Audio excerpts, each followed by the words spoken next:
Welcome to Life Sketches, a Chico, California State podcast. I'm Melanie McLaughlin, and today we have Ren Fairbanks visiting with us. Thanks so much for spending some of your time with us. We appreciate it. Thank you. We want to start just by finding out a little bit about your family life, the one that you grew up in, childhood. Okay. Will you tell us a little bit about that? Yes, I grew up in Paradise. I was born in the Bay Area, but my parents moved to Paradise when I was a year old, so that was 1950. And I grew up, I have four siblings, an older brother and sister, and a younger sister. There's four kids. And grew up in Paradise. What brought your parents to Paradise? My sister had asthma or something like that, and she was constantly at the doctors or in the hospital, and so the doctor recommended a change of climate. My dad grew up on a farm, so he looked in Orland for a dairy, but couldn't find anything, ended up in Paradise and continued on with his construction skills that he had. It is good air there in Paradise. Yeah. Sometimes it really smells nice, the pine. Yeah. What was your childhood like?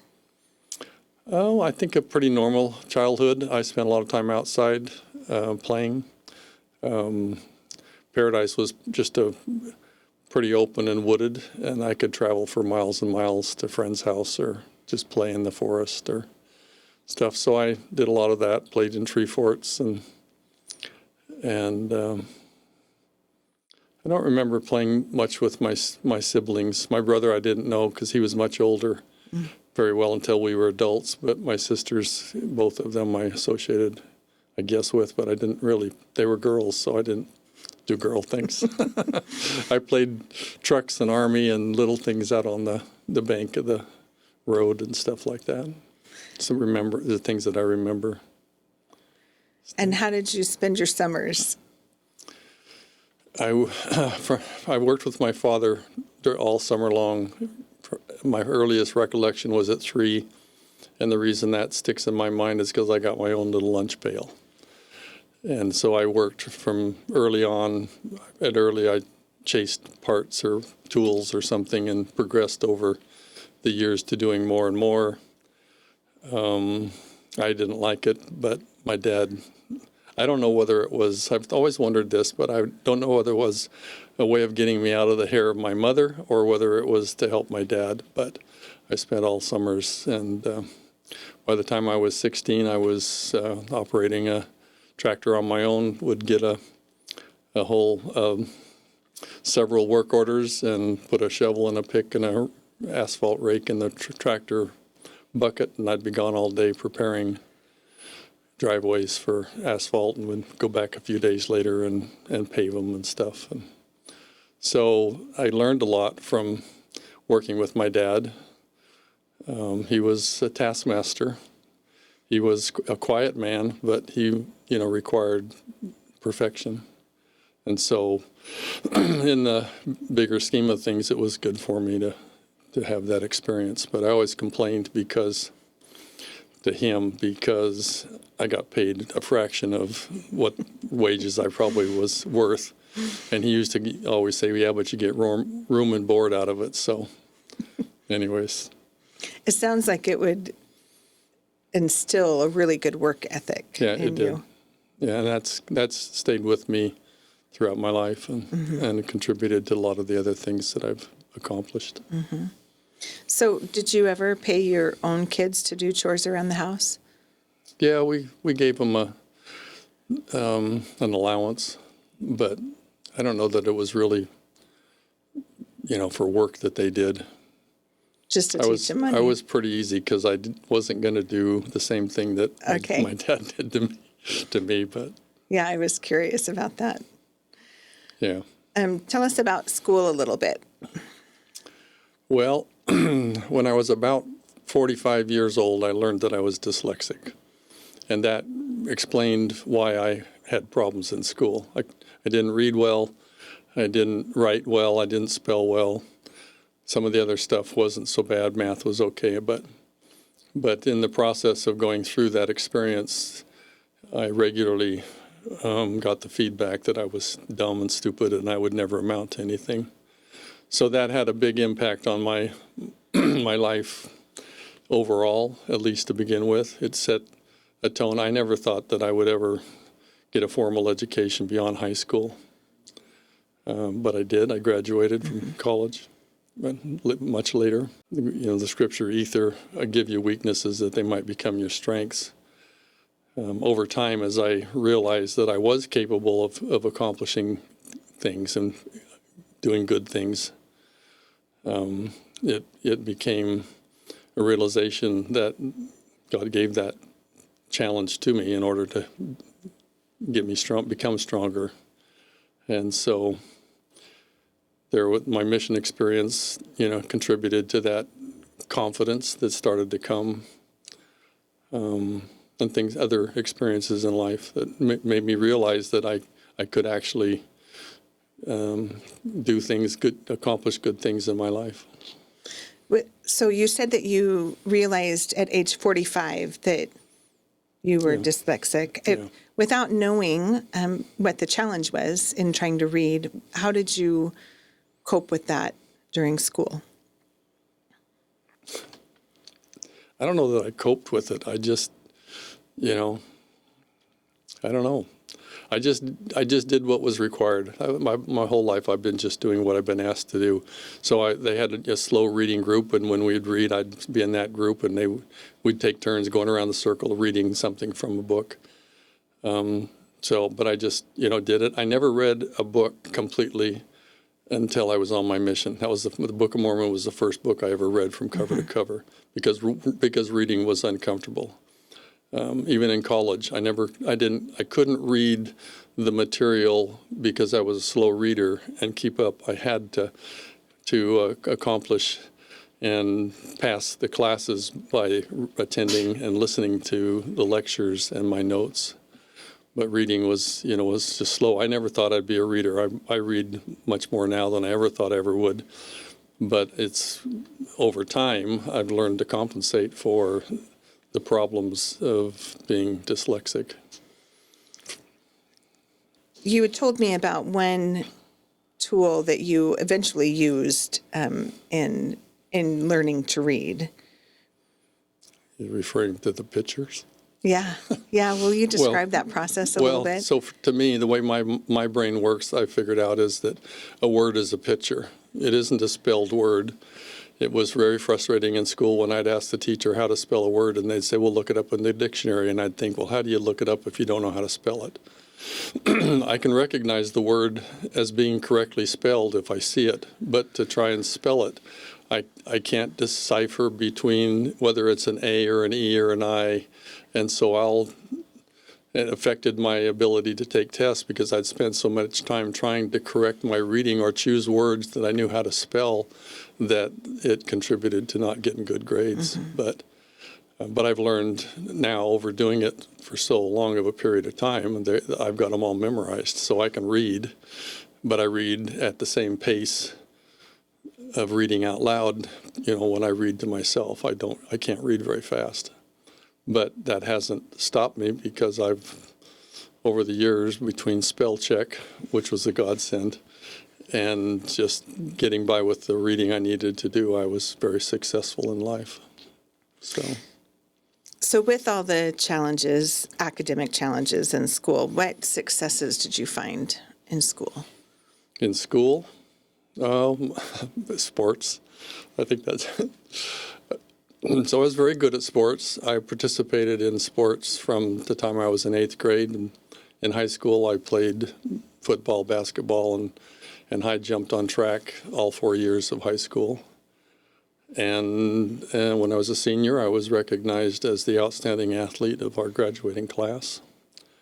So I was very involved in that, and that, again, was one of those things that over time I realized that I could do things and accomplish things that I set my mind to. My coach, my basketball coach, complimented me for the hard work that I put in as a senior to really contribute to the team. And our basketball team was the first Paradise high school team to win a league championship. So we had a good team. So, and I excelled in football. I had twice as many tackles as the whole rest of the team put together, individual tackles. So I always tried to do my best. Did you have a favorite sport? Yeah, basketball. Basketball, was it? And I wanted to play basketball, kind of moving on. My mother it was her diligence that got me into BYU on probation. And so I wanted to play basketball. I tried walk-on, but I didn't make the team. So then I went and played soccer and got on the soccer team and played soccer, but because I wanted to still be involved and active. But I, and then I played church ball, basketball forever till I was about 55. What position did you play? A forward. Okay. My coach, excuse me, our basketball coach made us shoot 100 free throws a night as part of our practice.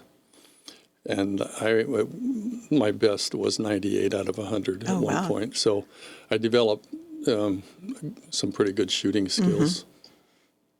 That's fantastic. What do you do these days? Do you still do anything active? No, not too much. I mean, I try and stay physically healthy, but I don't play ball or go to the gym or anything. Go on walks? Yeah, I do walk. Not every day, but I try and stay active. But I do a lot in helping. I have sisters my wife and I have all older sisters, and so we do quite a bit helping with them, keeping yards up and taking them to appointments and stuff like that. They live close by then? Two of them are in long-term care now. They were recently put in there, and so I've been keeping up on their house in the meantime until something happens with it.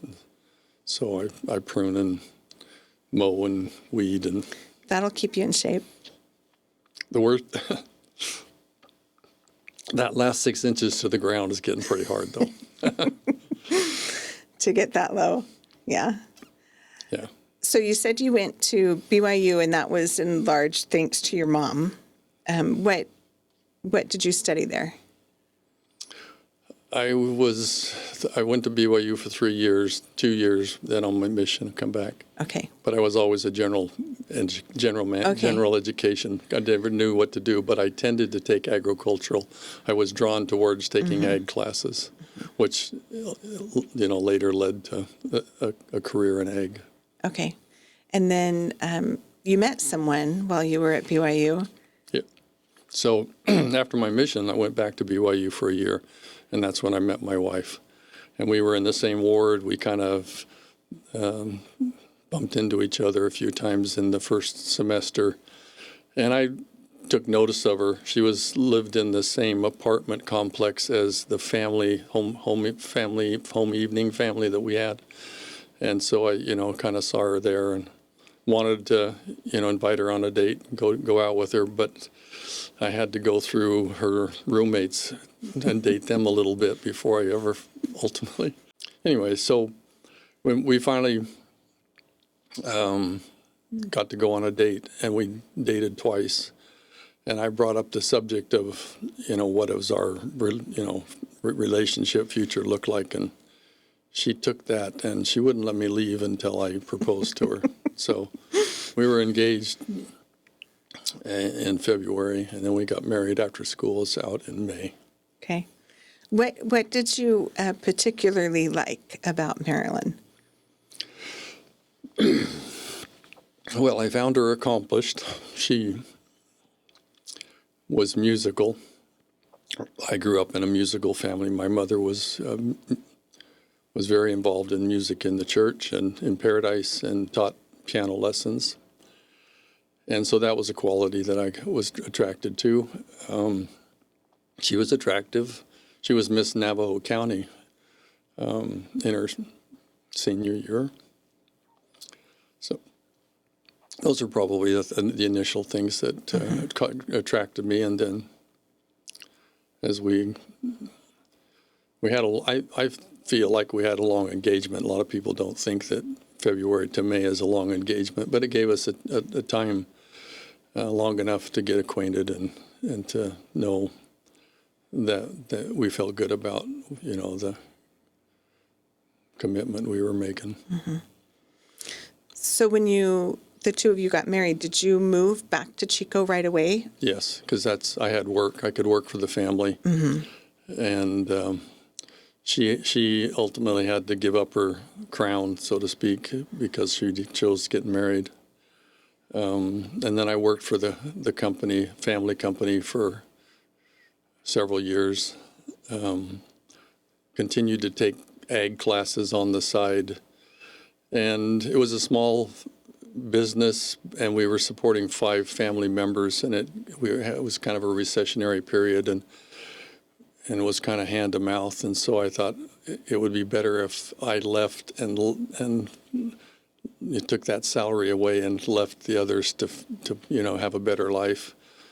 So that's where I got into agriculture with the church. They hired me as the manager for the steak welfare farm, which was a rice farm. So that's what got me into ag for a job, and then I went from there and that. And so once you started working with church farms, is that when you went and finished your degree? Over time, I continued to take classes. I had support from my bosses and stuff. And so I kept taking night classes at Chico State Butte College. And then finally, many years later, my general manager gave me 9 months to work part-time, and I went full-time to UC Davis and finished up my degree in plant science. Pomology emphasis, which is orchard. Pomology is orchard crops. And so that allowed me to finish my degree. I was like 42 years old. How many kids did you have? At that point? Yeah. I'm sure we had all 6 by then. We have 6 boys. And you would have had to commute for those yeah. classes, right? That's taking on a lot. Yeah, I think I was down there almost every day of the week, and then I would work at afternoons and evenings and Saturdays enough to. And then Marilyn went to work part time, and we were able to get through financially, and that got me completed. So that was, I appreciate all the support because I couldn't have done it without the other people that supported me in that. Did that feel like a really great accomplishment to you? Yeah, I mean, like I said earlier, I never thought that I would ever graduate from college being dyslexic. And it was my son, one of my sons, younger sons, that my wife was taking to a specialist to try and figure out what challenges he was having. And she would say, well, this is what, and I said, well, that's what I have. I've had that. And so that's when I realized that I had dyslexia too. Yeah. And so I still have to be careful reading numbers because I'll see them, but I'll turn them around, or that's one of the things. But English was always hard. Spelling is hard. But I've pretty much compensated, I think, for the most part. Yeah. Will you tell us a little bit about your career with the farms? Well, I started off on the rice farm over in Hamilton City. Then I went to Gridley and became a manager there. And then they expanded my responsibilities. And I had multiple farms, and they bought the big property here northwest of Chico, and I was the manager of that. And I thought I was in line to become the general manager, but another fellow took the position first, and then I had to wait a few more years. But then ultimately in 2000, then we bought the walnut processing in Stockton. I moved to Stockton for 2 years and studied that so that I could build a new plant. And then we came back in 2001 to Chico and was given the job of general manager and built a new facility that's out there and the walnut processing plant. Continued, and so I was the general manager of Bavarian Nut Company and Deseret Farms, and then a few years later, they made me the director of farming for California. So I had all of California orchards, which included the big properties down in Bakersfield area and here.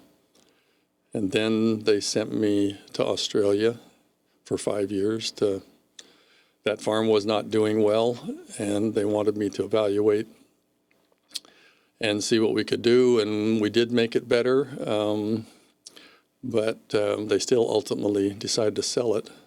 I evaluated and explained what could be done in order to improve it, but they had invested so much money in the past that they were reluctant to continue to put more money into it, and so they ultimately sold it. And they did fine on the sale and everything, but the people that bought it did what I had recommended, and they became the largest cotton growers in the country. Oh, good for them. Yeah, but so, and I also had lots of opportunities to travel. I've been, with my orchard expertise, I've helped consult on projects in Chile, walnuts and olives, and I looked at macadamias for them, which I didn't recommend that they do, but we looked at that in Australia while I was there, and then also in Brazil.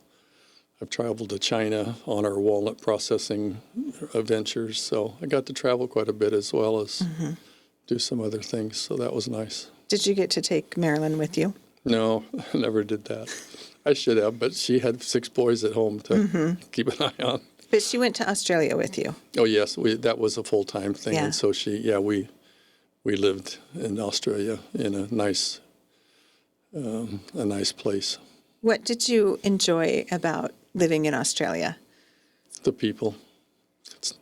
I don't mean to be disrespectful to Australia in any way, shape, or form, because the people are wonderful. It's not as pretty of a country as what we have, because it's evergreen. Everything is green year-round, and it's the same green, and so there's no seasons. It doesn't feel like there's seasons.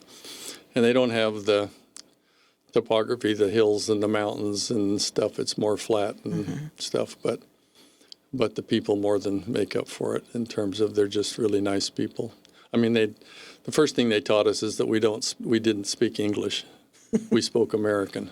Okay. And so that was, and they spoke quite differently. It was surprising. It was English, but they could still talk, and I could not understand what they were saying from using their local slang type stuff.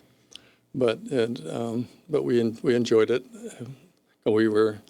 We feel like it was more of a mission than it was a work assignment, because we did a lot more, I'll say, good in working in the district. I served as a district counselor and traveled every Sunday 3 or 4 hours to get to another branch. It was quite a large area.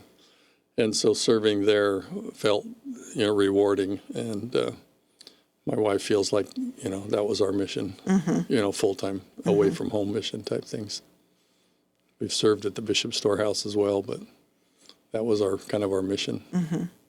And she can tell some wonderful stories about how she was accepted by a local sewing group, and so she has good memories as well. So you retired from your career In 2016, and tell us what you've been doing with your time since then.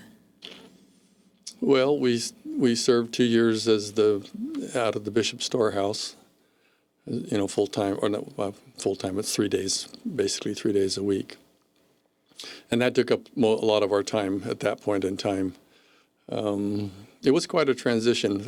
I would have liked to have continued to consult or linger a little bit more in my career. You develop the skills and abilities to do that, but the church's position is no, there's other things that you should be doing at that point in your life, and so when you retire, that's it. And so there was quite a transition of trying to find things to stay busy with. And at that point at time, my oldest son had a little bit more time on his hands, so we went fishing fairly regularly. And I was telling you, I built the keepsake boxes for my graduating grandkids, and that takes a little bit of time. And so I just filled my time with a variety of different things. I didn't spend a whole lot of time in any one single thing. And I've been working the last week on 3 more boxes, finishing up the boys that'll be graduating in the next year or two. So. Will you share a little about that process of making those boxes?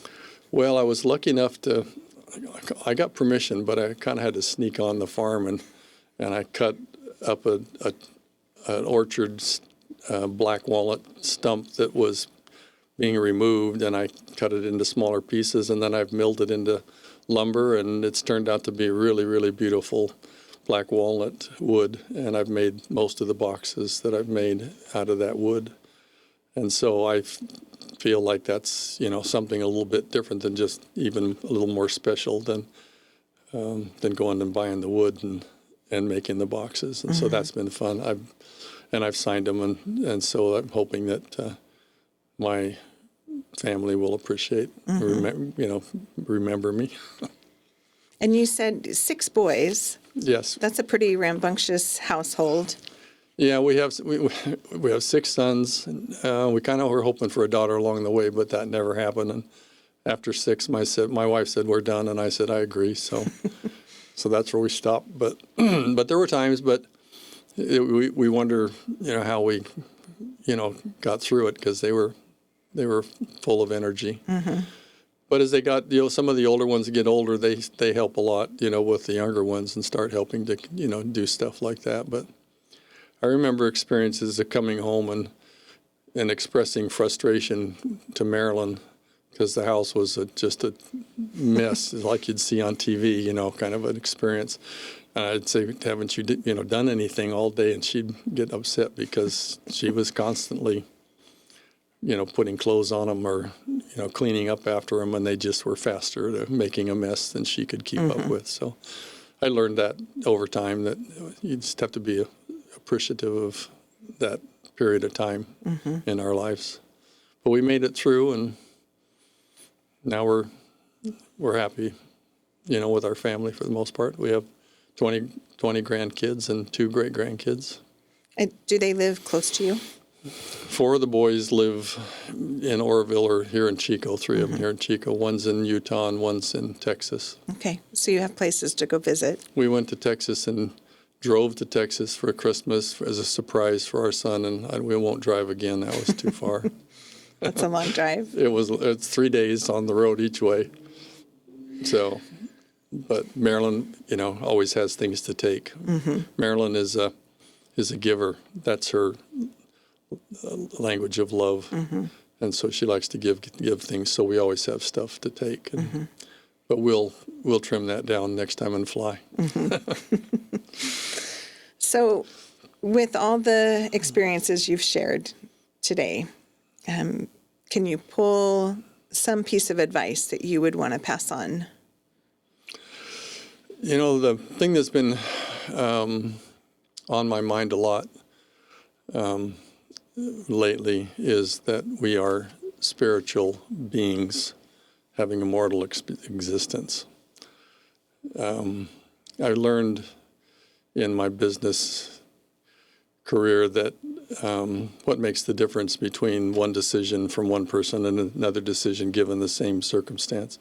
And I realized that it's what you focus on is what leads you to a decision. And I just looked at it now and wish that, 50 years ago I understood what I understood now. Living out on the farm, we thought we were isolating them and kind of keeping them away from all the problems. And then we realized that we couldn't keep them safe. They had to get a testimony. So that would be my comment to other people is, and I see people doing it, making more of General Conference and not just, we attended them all. I've been active in the church all my life, but and we took our kids to it. But so I would just, probably, focus on that concept that it kind of ties into President Nelson's comments recently of think celestial. And I found that too, as I start thinking about being a spiritual being, and it puts a longer term horizon on the things that we do and choose to do with our time and how we make decisions. And so that I think is what I would do. I think it would help in facing challenges like dyslexia, or even when you don't have a name for it, in that I liked that horizon that you referenced. Yeah. I spent most of my backing up a little bit, I spent most of my vacations going to scout camp because I was very active in scouting. And scouting was a big part of my life. And I did it. It was good because I was there with my boys, as they went through the program. And they were all 6 of them are Eagle Scouts. But and so I can see the change in leaving scouting behind us and moving forward to trying to establish a program, exposing our youth to a program that's a more spiritually oriented rather than, just outdoorsy activity, centered and stuff. Well, thank you very much for your time You're welcome. tonight. We appreciate it. Thank you for all your time.